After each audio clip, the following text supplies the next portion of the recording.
What up, what up, what up, internet? This is Niels RY. Welcoming you to another episode of Pop Called Parent. For another X-Men 97 reaction episode, we are reacting to episode 8. Again, this is Niels RY. Excited to jump in. Mark is not joining today because he is about to celebrate the 1 year anniversary, and 1 year anniversary, the birthday of his son, his firstborn son, and his son is Nigerian, so it's a big deal. He's going to be preoccupied for like the next 10 days because it's a big deal over there. But we are in good hands. I'll turn it over to my other co-host, Shannon. How you doing, brother? I'm doing well. I'm doing well. This is one of your other co-hosts, Shannon. Not doing an AKA this time. Just jumping in. I'm Just excited, jumping. You but excited? doing well, doing well. And because this is a special occasion, because we got some questions that need answers, we had to bring back our expert in all things X-Men, the great Dr. Michael Stevens. How are you doing, sir? I'm doing great. Better than Bastion's family reunion. I'm excited to talk about this. Man, this show's has been doing everything. I couldn't pick nothing better to do. It's good. Who are you telling? we are weekly talking about this. So we agree. We agree. All right, gentlemen, let's jump into it. There is so much to talk about. But I think the first thing I'll say as we go in, or one of the first things I'll say is that it's called episode 8 and it's called tolerance and blah blah blah, whatever. This episode should have been called Magneto Was Right. Like that's what this episode should have been called, and that's what we're gonna call it. But I'm not gonna start with that. What I'm gonna start with is Bishop. I'm starting with Bishop because as Cable appears, Scott, rightfully so, is like, where's Bishop? Like, this is my son from the future. He was supposed to be with Bishop. Why isn't Bishop here? And the reason was, oh, Bishop lost him in the time stream. How convenient. That was my reaction. It was like, how convenient. But I'm curious, y'all. What were y'all's thoughts when you heard Bishop and Cable were not in the same time place in the future? Absolutely. Same. I was like, because remember a couple episodes back when we commented on just the way Bishop looked when they said, "Oh, take this baby with you to the future." He was like, just a still face, like, bro, what you do? Okay, fine. Okay, I'll quote unquote take the baby with me to the future. And then he dropped it in a proverbial time, what is it, a time firehouse or whatever. They leave a baby on the steps of the firehouse. Sounds like that's what he did. He left him in the year. Yeah, Not the whole baby. Yeah, left little baby Nathan, aka Cable, in a basket somewhere in the year 2150 on a fire station steps. That's what he did. So He only had one job to do. One job to do. He like, actually, I really don't like kids like that. We'll be all right. Just go over here. Somebody else will raise you. This tells me he was shook because he was like, he couldn't say no to Madeline. She is an Omega level mutant. He was like, yes, I will take your baby to the future. And as soon as he got out of her telepathic view, sorry, baby. He didn't want to answer no questions back home. He wanted to just get back and figure it out from there. Shame on you, Bishop.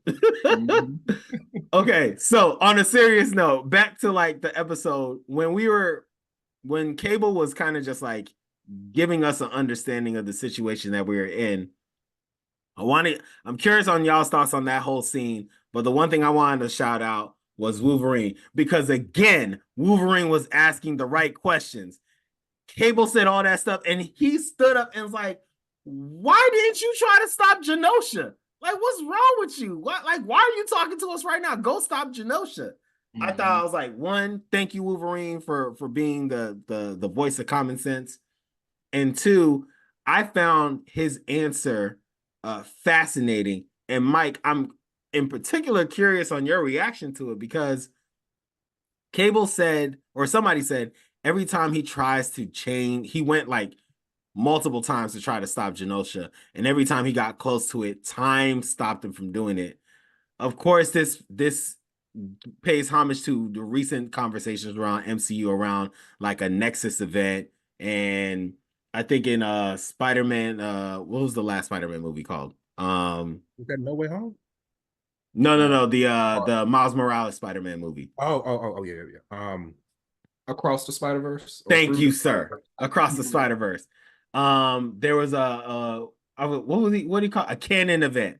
Mm-hmm. And so I think that kind of pays homage to this. And the reason I wanted to ask you about this, Mike, is because in almost every iteration of an X-Men series, every like launch and revisioning of X-Men, something that seems fairly consistent is a Genosha event.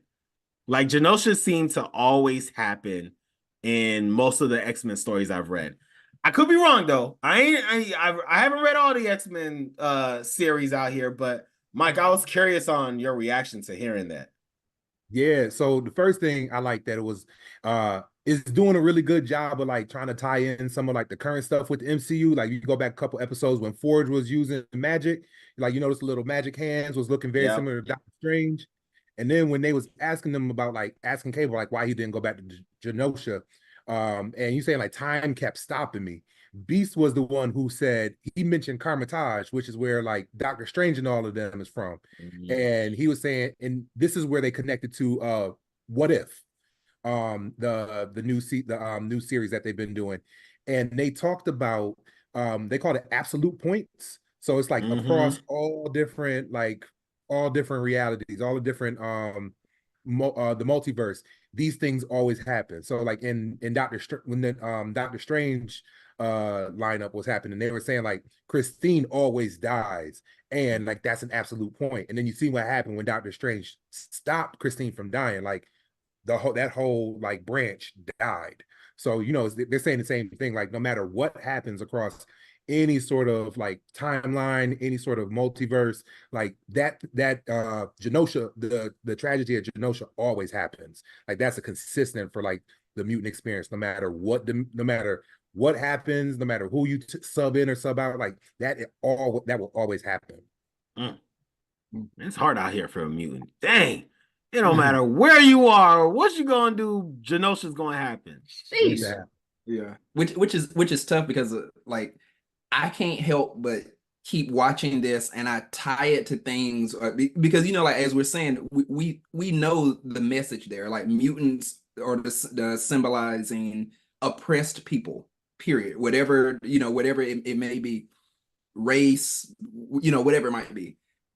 And I just look at that and you tie it to real life and you're like what if say multiverse exists or something like that, and it's like, and no matter what, every single timeline that exists, slavery happens, or the Holocaust, or the atomic bomb, or something. Like no matter what, you can't get away from that. Like that's tough. That is scary. Yeah, that is scary. All right, X-Men. So what we go from there to Bastion, and look, y'all, this was a scene. Like Bastion is a bad guy. Like he is in every way, shape, or form a bad guy. There was a lot that was packed into here. I'll start and say some things, and I'll turn it to y'all. One thing I want to do is name that my favorite villain of all comic books, all superhero, all universes. My favorite villain, well, besides Joker, Joker's number one. My second favorite villain is Dr. Doom. And so when I saw Doom himself show up, even if it was for a hot second, your boy was happy. And Doom was like, Doom was like, yo, I'm a bad man, but I ain't here for all that. And Bastion's reaction to him and Zemo, who showed up, and I think y'all will get this. Bastion straight up hit them with the, you scared? You scared? I'll take you home if you're scared. Mhm. And I don't know if y'all remember your childhood or like your teenage years. That is the most belittling thing you can ever say to somebody. It's Mhm. like you scared? You scared? I'll take you home. Like, you don't want to hear that. You don't want to hear that growing up. And he hit two of the biggest, baddest guys in the Marvel universe with oh, y'all be all right. Y'all be all right. Unless you're scared, we can stop. I'll send you a memo, but like we moving. We keeping this sucker rolling. And I was just like, dang, this really shows me Bastion's a bad dude. So that was one of the things I got from that entire. There was a lot in here, but that was one of the things. But I'm curious on what takeaways y'all got from it. Yo, Bastion, like he on a whole different playing level. So like creating all these what they call them prime sentinels, right? So like you weaponizing humans. So like old girl on there, Valerie Cooper is like, yo, you weaponizing people and stuff, and he's just like, what do you think this is going to be? This was What's going the on. problem? Yeah, like this is what's going to happen. Like, I'm trying to help y'all out. But like, you knew he was like really about it. Like when Scott, Jean, and Cable would have a family trip to Pennsylvania, like the man, his whole hometown, his mama, he got his mom lying in wait, like, oh, they gonna come for you. They're gonna come pick you up. It's all right, they're gonna pick you up. And they're gonna take you wherever you need to go. But like, not even telling her, like, oh, by the way, I turned you into a murder robot, and you gonna go ahead and get out in the field for me. Like, Can we talk about that scene for a second? Yes. When the mom started hitting the Thriller dance moves, Yeah. I was like, retreat, Summers, go, retreat. Game over. At that point, we didn't know the entire town was full of sentinels, but I was just like, no, crazy, scary white lady is hitting Thriller moves. It's time to go. Yo, that was stellar. Great job done, but that shook me. That definitely shook me. Yeah, absolutely. And I'm like, one, I mean, my red flag period just would have been we in the house and okay, there's somebody there, but they're not scared at all. Like, if somebody, I don't know, comes into the house, I'm like, whoa, what you doing here? And she's just like, oh, okay, you're here early. And I mean, we sort of get it where they're like, okay, so mentally, maybe she's not all there. Let's just play along. No, that would have been my first red flag. Like, when you see us here, I got the optic shades on, and you're just like, oh, you're here early. Let me do this and show you this. And the other thing about Bastion as And well. hold on. And Cable got a whole metal arm looking like a white Jax, right? Yeah. Like, this man looks like a solid NFL center walking through the door with a gun the size of you. And you're like, come on in. I was expecting y'all. No, you weren't. No, you weren't. That's a problem. Yeah. I agree. And I'm like that. And then, like you were saying, Bastion is a bad dude. Not only was it, oh yes, I got prime sentinels. I'm thinking, oh yeah, it's a bunch of them around. It's, who knows what a bunch is, but it's gonna be a bunch of them. No, I got what, about 60% of the world, 60% of the humans are prime sentinels in this world. What? And we just find out, like right now, and it's like, okay, boom, code word hit or whatever, and they all, yeah, it's a bad dude. Like, not to mention, let me just mention this part. We all see it. It is nearly impossible to beat one prime sentinel. And you're like, oh yeah, I got like 60% of humans are prime sentinels. Excuse me? Yeah. He was playing the game to win. Very much so. Very much so. All right, Mike, I'm gonna turn to you in a second, but I want to talk about Bastion's speech for a little bit. There was a lot of stuff that was in Bastion's speech, and I'm sure a lot of it played an allegory into the real world, or to our world. But I think there was a theme in certain parts of the speech, which essentially he hit him with like the South Park's "they took our jobs, they're taking our jobs" type stuff. Like that was his rationale. Like, capitalism. Like, he was like, no, we can't. Their working class jobs are being taken by, or can be taken by, mutants. And so we're going to evolve, and then we're going to enslave mutants. And Mark, he's not able to be on the call, but like, or on the podcast, but Mark was like, Bastion's dream is just a perverted version of Charles's dream. Like Charles's dream is for mutants and humans to work alongside each other and to support each other. And Bastion's dream is kind of like that, except mutants are slaves. Like mutants are enslaved and to be served to the benefit of Sentinels, Prime Sentinels, to wrap it in a bow. And so it's like a disgusted, perverted version of what Charles wanted. And yeah, that was something. That was a sight to see. So, Mike, I'm curious, what's your thoughts on it? Yeah, so remember Shannon was saying like it's crazy that like it was like almost 60% of the world were Prime Sentinels, and like the part that's kind of like it's scary, but then like, oh, this is real life, was like it makes you think about real life, was how Bastion was talking about how he was getting so many people to sign up to do this. So you remember he was saying like, because this is set 97, they going in the chat rooms and find like looking at like the discourse and stuff where you go to the spaces online where everybody's talking about how much they hate mutants. And then that's where he's going first. That is how he's getting so many people willingly to just sign up to do this. And you think about like what that means for like real world right now. People do the same sort of thing where it's like it's not hard to find folks who don't like others just based on how they look or what type of group they in. And that's the easiest place to go pick some of these folks out. So like that's probably what make Bastion like the real villain. Like, yo, he's thinking like he's thinking on a level that like is really, really scary. It's easy to him.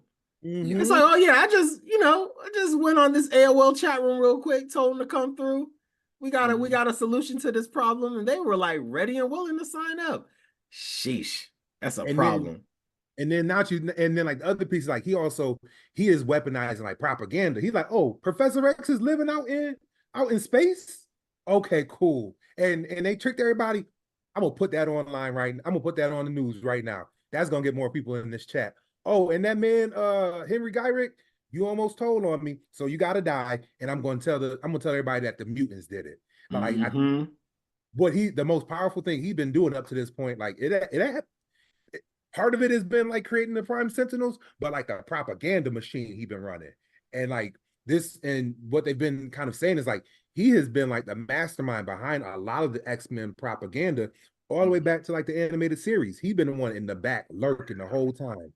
Like the person talking about you in class and you don't even know who it is, but boy, they keep telling all your business. Yeah. That's what's so scary too, we say, because he's been playing chess this entire time, and just because of course our thing is, okay, like who's trying to attack, who's just trying to blow the thing up. But like you said, he's like, yeah, I'm attacking. I'm doing some physical attacking Prime Sentinels, but I'm also like, I'm imploding y'all from the inside. Like, I know how humans act. And I mean, with him being that, what is it, that sort of piece of like Nimrod and technology, he's like, I know how humans act. And at the same time, I know how like that intersection of technology, yeah, like you said, y'all gonna be in the chat rooms, y'all gonna do this stuff. Let me just bring that together and we just gonna implode it from the inside. It's like, ooh. Yo, as a part machine, his understanding of human emotion is stellar. The fact that he can like do propaganda like that to sway humans the way that he wants to as a machine, man, this actually kind of has me a little scared about AI. Let me go. You think that's scary? Side note, if you've watched this season of The Circle on Netflix, one of the contestants is AI. And you're lying. I promise you, there's an AI contestant on The Circle, and they trying to like they foxing everybody out in terms of like, oh, this person seems like they don't like me, so I'm gonna send them a private message. So I'm gonna try to divert everybody to think that this person is the AI. Everybody else is talking about this person. I'm gonna step back. It's crazy. It's happening. Why are we doing this? Why are we doing this, y'all? Like, come on, like we grew up with Terminator. You know what I'm saying? Like we grew up with Judgment Day. Why are we doing this? What for another day? The X-Men is an allegory of real life, and who is the big bad in every X-Men stuff? Technology. Like that is the weapon humans use against the mutants. It's tech. It's the machines. But Nope. We'll be okay. We'll be okay. Mike, I do want to get back to you though. You got to give us a rundown on Bastion, at least from your knowledge and understanding of Bastion. He seems like a big bad, like a huge big bad. We're most of the pop call is familiar with Nimrod, and of course, anyone who knows X-Men knows the master mode and how atrocious master modes are.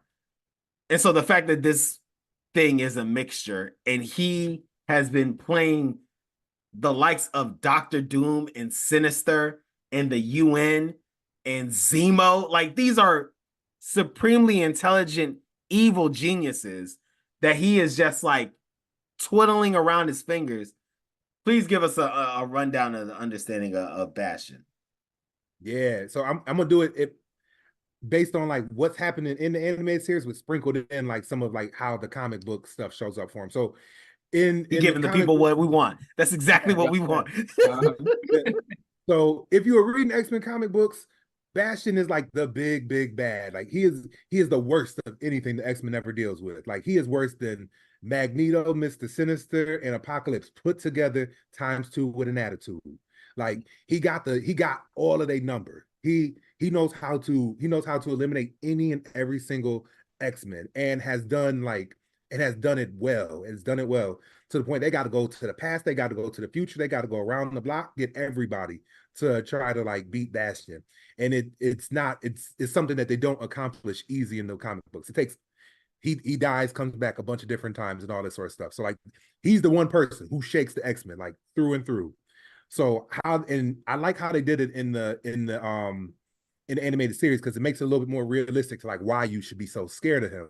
So what they did is you start off with the Sentinels, right? So like Sentinels like model 1, and eventually you get to like master mode. So master mode is like the height of like Sentinel intelligence, because it can create other Sentinels and they direct other Sentinels. So like the master mode is the big boss, right? Mm-hmm. It knows everything and tells all the other Sentinels what to do, and it creates them in mass to just go handle business. But eventually, like the X-Men, they can be able to kill the master mode, but like master mode's smart trying to figure it out.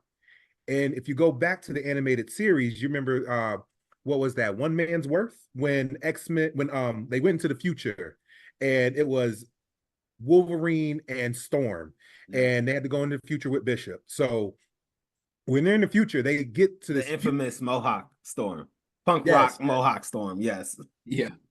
Back when Wolverine and Storm were going steady. Best girl he ever been with. Just gonna keep it a buck. That's true. I'm gonna be honest. Most healthiest relationship he ever had. and he didn't have what, like 500 years worth of. He had a few. Not less toxic. Not less toxic. So anyway, in the future, they end up creating Nimrod. Nimrod is a more condensed version of it. Like it's the best Sentinel that they've ever created. So no matter what happens, it will adapt and it'll learn. Wolverine will slash with his claws. It's going to learn how to figure out how to regenerate, and those claw slashes won't do anything. Storm going to electrocute it. It's going to learn how to absorb an electric shock and still take her out. So like the Nimrod joint, like it will keep coming and keep coming. So they destroyed a Nimrod, and boom, like now they thought they destroyed it, but it actually like was trying to readapt and everything. And so a small little piece of Nimrod made its way back into the past. So how it ends up being like so scary for Bastion is like the combination of a future piece of technology integrating with like a child. So like in this one, like they made Bastion is like, for all intent and purposes, a mutant. So he's a mutant, but his mutant power, he ends up having he has like technology from the future that is in him, Sentinel technology in the future. So far enough in the future, so like he understands how to create a Nimrod. He understands how to create Sentinel that can absorb and know all this sort of stuff. He has like the same sort of intelligence as a master mode. So like a Sentinel that can create a whole bunch of other Sentinels and then go do all of this bidding. And you think about like he has all that intelligence as a child. So he grows up with all of that. So that's what makes him so scary, because as you in the series, I mean, in this episode, we saw like as a kid, he was painting out like he's seen the future. Like all that stuff to him is the past. So he knows that Genosha's gonna happen. He knows that the Sentinels are going to come and get the X-Men. He knows Magneto is going to be the one to get to do this. He knows that when getting Professor X off the board like this is opening him up to this sort of attack. So the worst, I think what makes him so scary in this is like, yeah, he got all this Sentinel technology, but he has future insight and he grew up with all that stuff. So he's been planting seeds the whole time, and they know to get Mr. Sinister sooner or later because like people run into it. They know to get Magneto because he jumps out in public.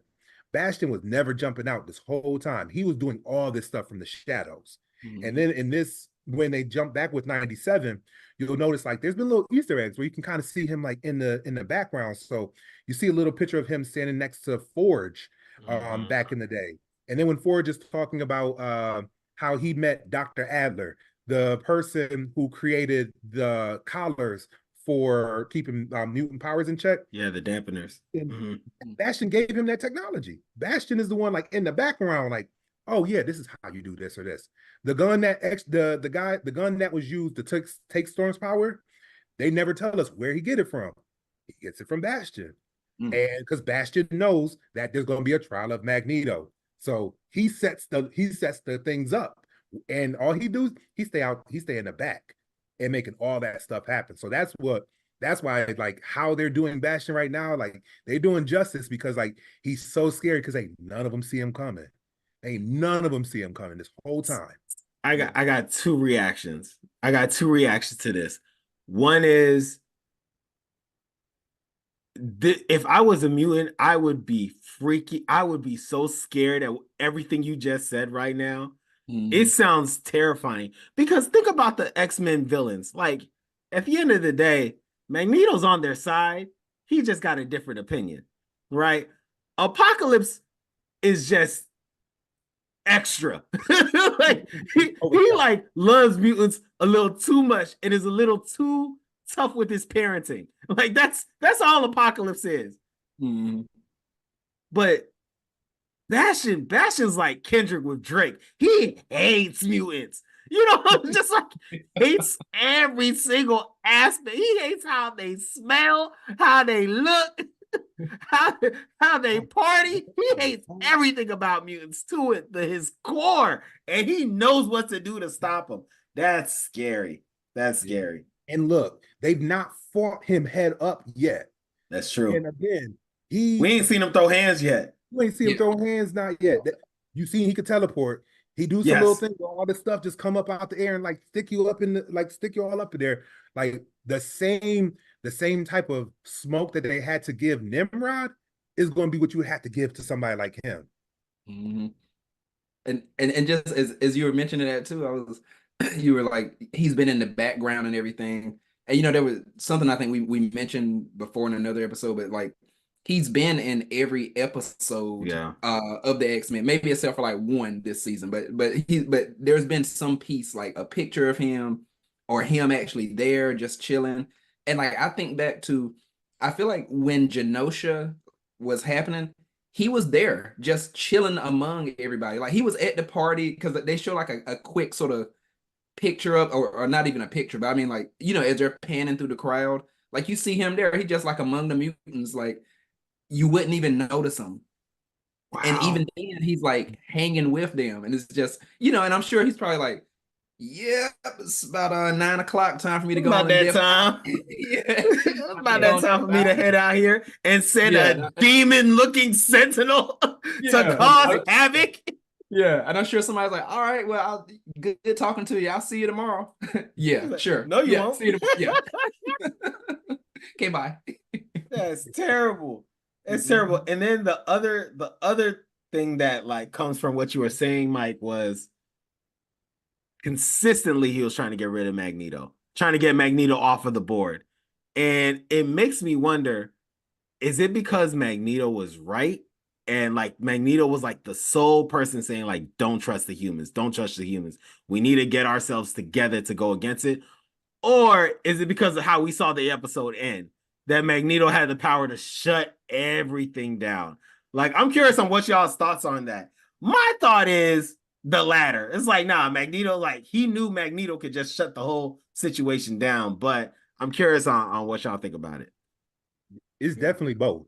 So like if we go back to that and go back to the original animated series when it again one man's work. So you're in the future and it was a future with no Xavier. You remember like Magneto, everybody was calling Magneto the leader. And they made a point to say like, yo, we lose the leader, we lose everything. And if you're taking yourself to like the comic book, anytime that Professor X is not on the table, like Magneto is always the de facto leader. So like when it was Age of Apocalypse, yep, it's Magneto. No Professor X. It was Magneto going head up with like Apocalypse. Like Magneto is always the default leader for mutants if Xavier is not there. And then if Xavier is there, it's always like they try to find a balance or Tension. something, right? So one you want to take if you get rid of one and you get rid of the other, you never see in comic books, to my knowledge. I can't remember times where you don't have either of them on the board. It's a rare thing to not see either of them in the leading or trying to guide people. It's always one or the other. Now, to what state That's a really good question. I don't think I can think of a time when neither of them were around. I can't point to one right now, but I think you're right on the other piece too. Is like Magneto. Ain't nobody else on the planet could do like that EMP situation that Magneto did. And so if we're going back to remember when in the animated series it was the what was it called? Sanctuary, when Magneto had Asteroid M and Asteroid then M, it was playing with him and all that stuff. He was losing his powers. He using power all over the place and getting real weak. When he goes back through, I think he went through one of the magnetosphere or something like that. Whatever, going back, coming from space, coming back into Earth, he got supercharged. Supercharged. He was like ready for action. But in that same episode, in the very beginning, he showed the ability to do an EMP, so electromagnetic pulse, where he let that joint out. All the Sentinels, all the machines in that little vicinity, all down. So like he has the ability to do that sort of like he has that ability. So like that was probably a big reason Bastion at first first thing he tried to do, get rid of Magneto's powers. When Magneto didn't have no powers, then the next thing happens. Like, okay, well, in Genosha, make sure, put the little thing on him, get him out of here. We don't like that's the only mutant power right now that could actually like stop these things dead in its track. But it also seems like he's not trying to kill him. And Shannon, I am curious on your thoughts. I'll get back to you in a second. Like it sounds like or it seemed like he wasn't trying to kill him. So it was like he just wanted him off the board, but he didn't want him gone. He didn't, like, to me, I'm assuming he didn't want Magneto to become a martyr because like that's the last. I mean, X gone, if Magneto's gone, it's an all-out war. And he was trying to stop it before it became that. Yeah, he didn't want to. My read is like that's the person you want to demoralize. You want like, yo, this y'all tough guy. This the tough guy. This the one you always come. This your king. Look what happened. That's a good point. I took the man powers, or I got him locked up in his underwear. He can't do nothing. What y'all gonna do against me? Yeah, that's a good point. And speaking of that, I was like, so I mean, just a funny thing. It seems like the less clothes Magneto has on, the stronger he gets. It was like he's starting to show. He's starting to show. He's like, all right, look, I got my arms exposed. I'm doing, I'm lifting. I done lifted the whole UN and took them to space. You ain't never seen me do that before. Got my arms out. Look at me. I'm in my drawers. Now I didn't lights out. Made the entire Earth black out. I was like, yeah, might have a point there, Shannon. You might have a point. The data checks out. Yeah. I'm like, the most productive thing I've ever done in my underwear is brush my teeth. Like, and this one, he just blacked out the entire the entire Earth. Yeah. But I say that like just a funny part.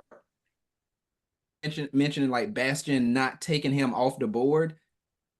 Again, he's playing chess. Like, I mean, at a high level, because I think, like you said, there could be that point of, demoralized because this who y'all would run to be your leader. Look at him. He weak now, this and that. But also the way this is going to cause the war to ignite, because like y'all were saying, Magneto is the like de facto leader he made this decision by himself. This wasn't like mutants are now going to go to war with humans. We all agreed. He was like, enough.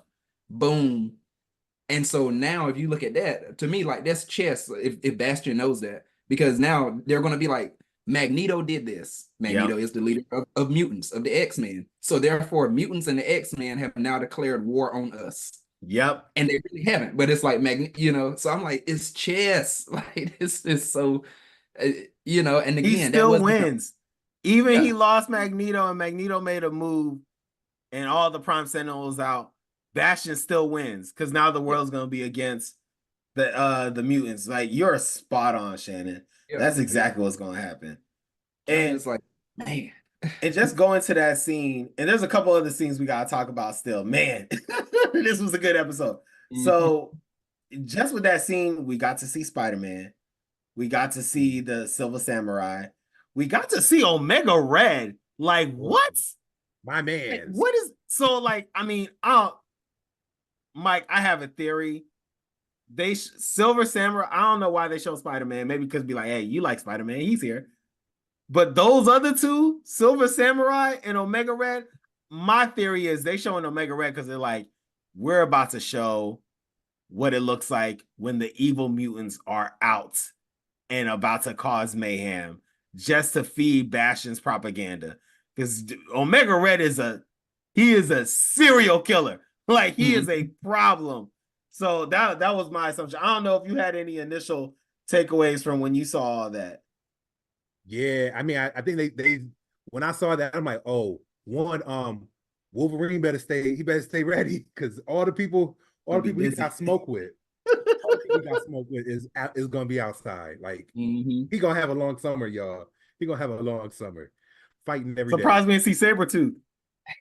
The Holy Trinity would have been out there, and Lady Deathstrike, and we had all that. It was like, okay, this is literally just against Logan. Like, this is all his people. All his smoke coming back. Absolutely. Yeah, and I think they showed all them people too. What I like about this one right now is like they've been doing a really good job every episode. So one, they accomplished this through Morph a lot, but like they've been like bringing back a lot of people. Just like, oh, now since we back. Like, remember Juggernaut is in the mix. Quicksilver here. Okay, and this is the same universe with Captain America. We got Doom in here. We got Spider-Man. Like, they're making a point to like show you like how interconnected the X-Men are with like the rest of the MCU, and they're also doing a good job in like connecting it with like how this version of the MCU is happening. Even though this is like 97 and everything, they're doing little stuff to like the Watcher makes an appearance, like but making an appearance in the way that we see it now, where like the Watcher only shows up when it gets real, and like they're trying to make this a wide thing. Like, I wouldn't be surprised if we see like we see Iron Man, see like the Fantastic Four in some version of this stuff. Like, they're going to try to connect a lot of different things in here, so that way, like, this world that they're creating with the X-Men and X-Men 97, like, it's going to have like a lot of it can go a lot of different ways. Yeah, can I just say, if we see them, I'm going to be like, it's about time. Where have y'all been? It's episode 8, and we have just seen one Avenger. We've seen one Avenger, and this is just a tale as old as time. The Avengers aren't the Avengers for everybody. The Avengers are the Avengers for some people, not all the people there. And the mutants have had a gripe about that for so long. And some of the mutants are Avengers. So, like, yeah, that is a thing, a consistent thing. So, yeah, show up. Like, look, come on, Tony. Look, all this tech, and you ain't showing up. I'm mad at them. Like this is real. I'm upset. Where are y'all? We are dying out here. Help us. Look, I will say, I'm throwing out, like, because they said that not only season 2 confirmed, but I think they're already cooking season 3 at this point. Yep. I'm just gonna put out there, and what I would hope to see with what they're doing all this, like, give me Avengers versus X-Men. Yes. I feel like they're doing all this to, like, they're pulling all these people. So, like, if you see the Avengers, whatever lineup they give you of the Avengers, it's not the first time. And like, they don't got to do all that backstory. They could jump right into some. I would love that. I would also love House of M. Now, I don't know how you're going to do that. But I would love both those things. Avengers versus X-Men is a necessity. I would love that. All right, y'all. We gotta get quickly through some of these other scenes, and then we'll call it a night. So I'm going to call it the Summers 90s action movie. So when the Summers, so when after, Bastion's mom reveals herself as a Prime Sentinel, it is full on action in Bastion's hometown, and they're all in the Blackbird, and then things just turn up another level when they get into the Porsche. And I'm gonna just say, y'all, like, it was a straight up 90s action movie. Like, Cable had a giant gun blasting folks. Jean was driving the Porsche with her telepathy. Cyclops was shooting lasers, and then at one point they all land into superhero poses and the car explodes in the back. And I'm like, that's a poster. That's a poster right there. Yeah. Lovely. So I was curious on y'all's takeaways from the Summers family reunion that took place fighting 100 Prime Sentinels. There's a whole bunch of Prime Sentinels. All of them. It was just funny that, like, one, how they connect everything. They're like, hey, this is like the third Blackbird we've blown up in like 3 months or whatever, which is funny because you look through the episodes, it's like, like just in X-Men 97, that Blackbird is blown up like 3 different times, like already.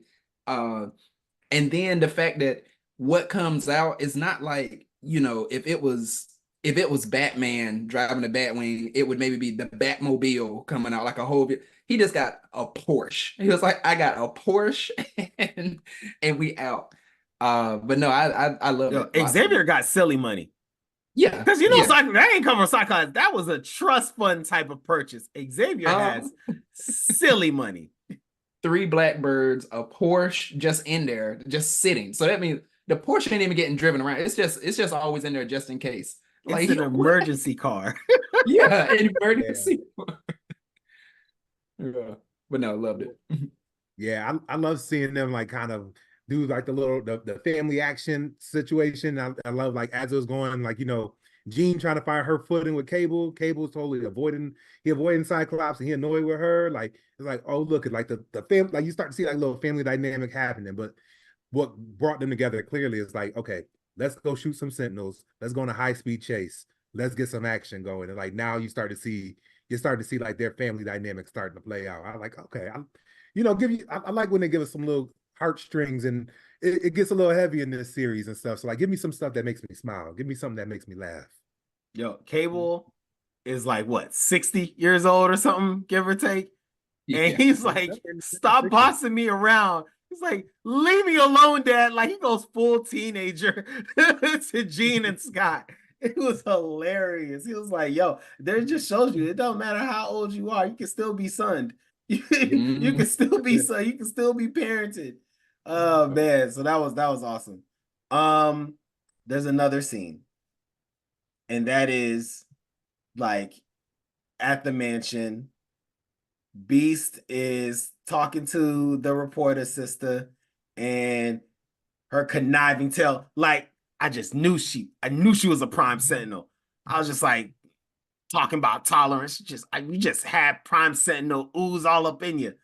And when she reveals herself and Beast gets thrown out, we get, I would argue, one of, if not the best action scenes in this show, when Wolverine is catapulted in the air and as he's falling to the earth, taking out damn near 5 Prime Sentinels, lands, and then it's him and Nightcrawler. And Nightcrawler got both the swords, the pirate-looking swords, and they go to town defending the mansion and saving Rogue for, it looks like, a long time. It looks like they were in that fight for a minute, trying to like make sure that Rogue was good. Fellas, how did y'all feel about this scene?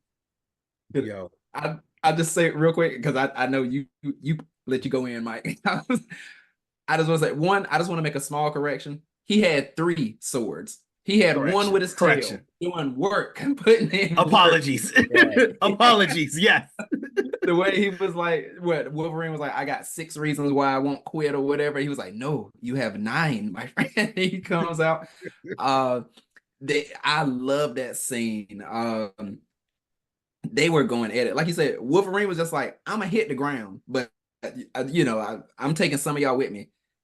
And my favorite part, obviously, I love the whole thing, but like they showed is it the Brimstone realm? Is that what it's called? Like where The Nightcrawler goes like, when Yep.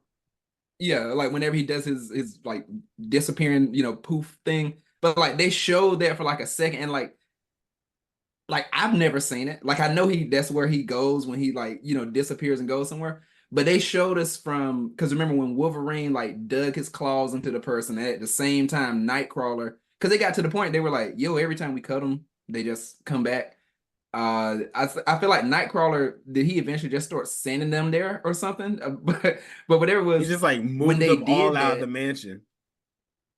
yeah, but it was just wild when they did that, like Wolverine's digging the claws in. So we sort of see if we were Wolverine, this is how it would look to us, which is wild because Nightcrawler's like, I mean, I do this like 50 times a day. It ain't nothing. But Wolverine, you can see this look on his eyes like, what is this? And then, whenever they like did a little beam through. That didn't look pleasant yeah. at all, yo. I was like, I don't want that. And he uses that power often, to your point, Shannon. Like he uses that on a regular, and he teleports mutants on a regular. I just imagine if Nightcrawler was to ever take me anywhere, I'm just hitting it like this. Yo, I'm not opening my eye. I don't want, like, it is a roller coaster ride. I'm just like, yo, I'm chilling. Yeah. No, go ahead, Mike. I completely agree. Yo, you always see Wolverine fight you don't never see Wolverine fight in the air. You see Rogue fight in the air. You see Jean. You see Storm. You don't never see Wolverine fighting in the air. Man can't fly. So, and he can't fly. So he's like, I'm going down, but I'm going down, taking all y'all with me. And it's the first, like, you see him like stabbing and slashing like inanimate objects. You don't see him slashing people in the animated series. So like he putting claws in them. He tearing them in half, and like he did one of Bo DeMaio and like all the folks who did this, they used to play Marvel vs. Capcom, and you can't tell me had to absolutely. Like, that previous episode, like that kick that Rogue did, like that's the same in the game.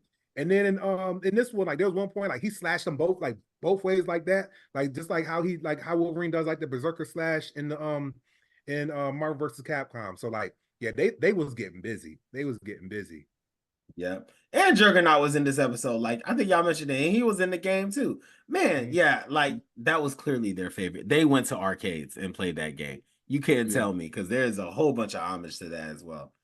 Well, y'all, there's one other thing, and we talked about it a little bit, but the episode ended with Magneto going to the North Pole, it looks like, and saying enough and shutting everything down. And something Mark said was it worth it? Because it wasn't just the fact that he shut down all the Prime Sentinels. He shut everything electric down, including nuclear power plants, including potentially planes full of people that all of a sudden were like falling down because electricity stopped. So like the reason they got it was a declaration of war is like you shut down all of human tech for a brief time. Like you stopped the world, and you like single-handedly, and you're also the leader of the X-Men. Because Professor X is not there. Like all sense and purposes, people think like, yeah, they saw him in space, but like Magneto is legally the leader of the X-Men, and they don't know that he got captured. All they know is like out of nowhere, everything gets shut down, and he's the person who did it. So I'm curious on what y'all think is going to happen next. Like, I'm curious, like, one, what y'all thought about the scene, but also what's going to happen for the rest of the season. We got 2 episodes left. What are we about to see? Because it looks like it's going to be war against the mutants in general, like all mutants. Yeah, I think two things are gonna happen. One, I think they're gonna have to fight Bastion straight up. Ain't no two ways about it, right? Like they're gonna bring it right to him. And I think it'll get really close, but I think that they'll actually still pull it off. The thing I feel like is going to happen with Professor I X, don't. I don't. You so optimistic, Mike. You Well, just spent like early in this episode telling us how bad this man is, and nothing you said gave me hope that they can stop this man. But sorry, please continue. well, look, because I feel like what they setting us up for is like Magneto is at the point now. Everybody gets it. He don't care what is going on. And you remember he was almost at that point before at the end of the animated series, but then they got at Charles. So then he softened it up. But like now he's like, Charles is gone. And y'all been doing this. And I tried the nice way. Mhm. It's the carrot or the stick. The carrot ain't been working this whole time, coming with the big stick. Boom. Facts. And that is when Professor X is coming back. So Charles is coming back, right? Terrible timing. I know. Stay over there. We got some stuff to do. Either you came back 2 weeks early or come back 2 weeks late. Because like you coming back when Magneto got smoked for everybody. And what's probably going to happen in here, I feel like we've been overdue. It's been a long time in the animated series, and then up to now it's like Charles and Magneto get into conflict. And I feel like what's going to have to happen when they get into conflict again, I think this time around, like they're probably like the conflict between them is going to end up being, if they're based on like how the source material that like the writers and stuff have been using, I would not be surprised if like there's a big showdown where Professor X basically got to shut down Magneto's mind and like puts him in like a comatose stasis, which he's done in the comic book. Are you talking like Onslaught? Exactly. And when Professor X pulled that kind of move with Magneto, and the only reason he did it was again because Magneto he was so enraged that like Wolverine came at him and like he's like, you the last one to come at me. Pulled all of the adamantium out of Wolverine's body, and seeing that like sent Professor X over the deep end, shut his brain down. Now it's all this crazy stuff, and now like we create Onslaught, which is like everybody's worst nightmare, which could also pay a lot of dividends because the X-Men couldn't beat Onslaught. They had to enlist the Avengers, and you see they've been sprinkling in like all the other MCU into this. So I feel like Bastion will get beat, but not like completely off the board, never again, because they couldn't do that off of the first time fighting them. Like, you know, that they do that with the villains. The villain may lose, like, okay, you know what? Maybe right now is not the best time to fight you. I'll go mind my business and I'll come back later. I feel like Bastion might pull that sort of move and step to the side. And the big smoke we're going to have to deal with is like Charles and Magneto are going to come back into conflict. And that's going to be the big disaster for everybody. Shannon, I'm going to give you a second. We probably need to explain Onslaught because some folks may have just heard Onslaught and be like, that doesn't sound good. And we just kept moving. I'll attempt, and please clean it up, Mike. Onslaught, the best way I can explain Onslaught is, as Mike was explaining, Charles like used his telepathy, like psychic powers intensely on Magneto to the point of like dang near half of his like soul went into like Magneto's head. And what happened was like Magneto's like essence and like thought process of like anger combined with like Charles's psychic powers essentially created an entity. And that entity is called Onslaught. And it's like, imagine the powers of Magneto and Charles together in one evil creature. Yes, I'm sure wherever your imagination goes, now just put Jim Lee's writing, like illustration behind it. You have this giant Magneto looking monster it wasn't just the X-Men alone to stop him. That is what Onslaught is. Mike, please clean it up. What would you add to Onslaught?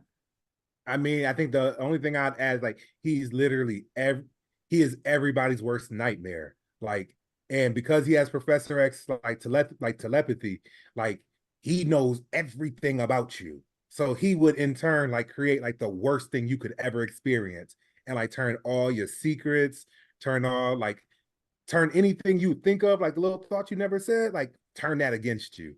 So like he X-Men don't have it easy, man. The last thing I'll say about Onslaught, and this is from the comic I remember reading about Onslaught, the Juggernaut ran and broke into the X mansion asking for help because he was so scared of Onslaught. That is how bad this man is. Juggernaut ain't running away from nobody, but he was running away from Onslaught asking for help. He's like, I don't know what to do. He is a problem. So, in case you're wondering, that's who Onslaught is. But Shannon, what do you think is gonna happen? So what was it? This has been my thought. I wonder, because to my knowledge, I feel like it's only happened twice, maybe 3 times in like movies and things I've seen at least. Are we going to have the Empire Strikes Back moment? And I say that, so that means will this season end? And it's like, no, there is no we stop Bastion a little bit. It's like, no, X-Men, y'all just straight up lost. And we see y'all are down. The victory does not look like it's going to happen. And that's how the season ends. And then season 2, maybe finally that's when like they have to come together and maybe things work out for them. And I feel like, it would be one of those things. Describe like, the longest summer. It's gonna be the longest summer if that plays out. Yeah. But I'm like, one, I feel like you cannot miss X-Men 97. You have not missed, because again, we were like, your weakest episode was the Jubilee episode, and that wasn't even bad, really. It was just like compared to everything else. Go ahead, try it, because like I said, I can only think of a couple of times it's been done. It was, actually The Empire Strikes Back, Civil War. I really don't know if there's been anything else where it was like the movie ended and you were like, oh, yep, good guys lost. Shannon, I will say everybody has tried to replicate The Empire Strikes Back. It has been a consistent trope. How many people have done it well is a very small list. Yeah, very small list. But yeah, folks have tried it. Man, that would be stellar. That would be stellar. If that happens, Shannon, we just gonna turn that last episode to you. It's gonna be the Shannon hour. We just let you go in. And Mike, you know what? Apologies. I didn't give you the stand. We did it last episode, but I didn't give you the stand. You named that it was Bastion. You're like, it's either Cassandra Nova or Bastion. You said it first. Just want to give you the opportunity to get the cream. Look, I'm just telling you. You see how it go. I feel like Onslaught going to be in the mix. And hot take, I don't think Gambit dead. How? That man blew up an entire master mode looking thing. Same way that Morph died and Morph wasn't really dead. We didn't find out till like 2 or 3 seasons later. But they buried the body. In the comic book logic, all I'm gonna say is as it was coming out of my mouth, I understood what I said. That doesn't mean a thing. In the comic books, Gambit used to be a horseman of death for Apocalypse. Yes. Calling it. Yep. Wow. Okay. Stellar. Fellas, any other things before we wrap up?